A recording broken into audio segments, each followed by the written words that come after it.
Humble beginnings, the early life of Francisco Pizarro. Francisco Pizarro was born in Trujillo, Spain, around 1478. Trujillo, a small town in the region of Extremadura, was known for its rugged terrain and resilient people. It was a place where life was simple, and the community was tightly knit. His early life was unremarkable.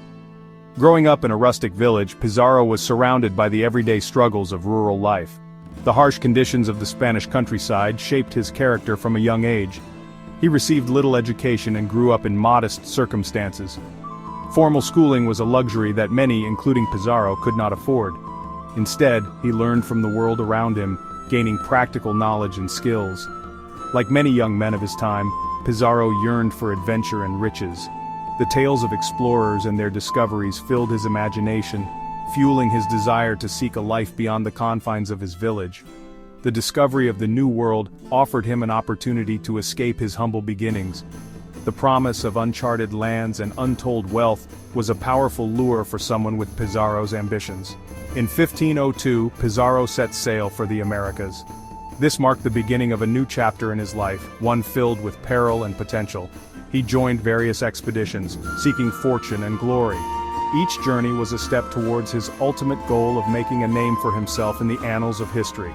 He participated in explorations of the Caribbean and South America, demonstrating his courage and resilience in the face of hardship. These expeditions were fraught with danger, but Pizarro's determination never wavered. These early experiences shaped Pizarro's ambition and honed his skills as a leader.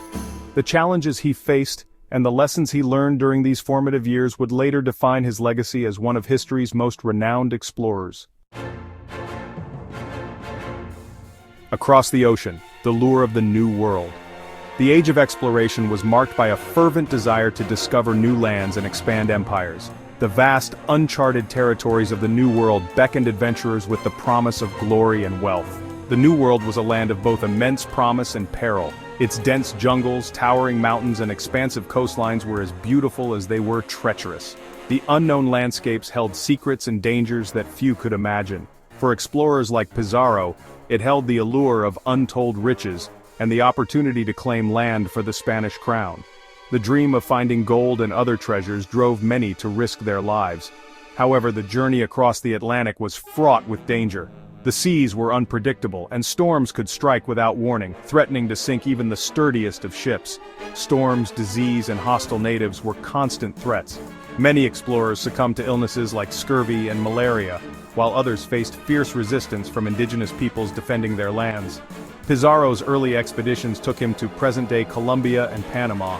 These regions, with their dense forests and winding rivers, were both a challenge and a gateway to further exploration. He heard rumors of a wealthy empire in the south, ruled by the Incas. The tales of their vast riches and advanced civilization intrigued him deeply. Intrigued by these tales, Pizarro embarked on a daring expedition in 1524 to find this fabled empire. His journey would become one of the most legendary in the annals of exploration. Clash of Empires. Pizarro and the Incas. Pizarro's first encounters with the Inca Empire were marked by both curiosity and conflict. The Inca Empire was a vast and sophisticated civilization, with advanced agriculture, architecture, and social organization. Pizarro, driven by greed and ambition, saw the Incas as obstacles to his quest for gold and glory. In 1532, Pizarro captured the Inca Emperor, Atahualpa. Despite receiving a vast ransom for Atahualpa's release, Pizarro executed him. This act of treachery marked a turning point in the conquest of the Inca Empire. Section 4. The Fall of an Empire Conquest and its Aftermath. With Atahualpa dead, the Inca Empire was thrown into disarray. The once mighty empire, known for its advanced engineering and vast wealth, was now vulnerable. The Spanish, led by Francisco Pizarro, saw an opportunity to exploit this chaos. Pizarro exploited the ensuing chaos and divisions within the Inca nobility to further his conquest.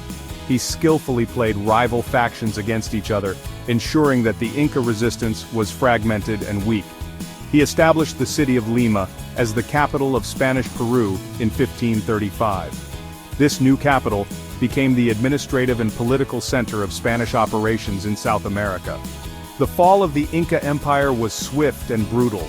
The Spanish forces, armed with superior weaponry and tactics, overwhelmed the Inca warriors who fought valiantly to defend their homeland. The Spanish conquest had a devastating impact on the indigenous population. Entire communities were uprooted, and the social fabric of the Inca civilization was torn apart. Disease, forced labor, and cultural disruption decimated the Inca people. The encomienda system imposed by the Spanish forced many into grueling labor, further exacerbating their suffering. The introduction of European diseases, such as smallpox, proved particularly catastrophic. These diseases, to which the indigenous population had no immunity, spread rapidly and caused widespread mortality, further weakening the Inca society. Section 5. Legacy of a Conquistador. Pizarro's enduring impact. Francisco Pizarro died in Lima in 1541, assassinated by his own men. His legacy is complex and contested.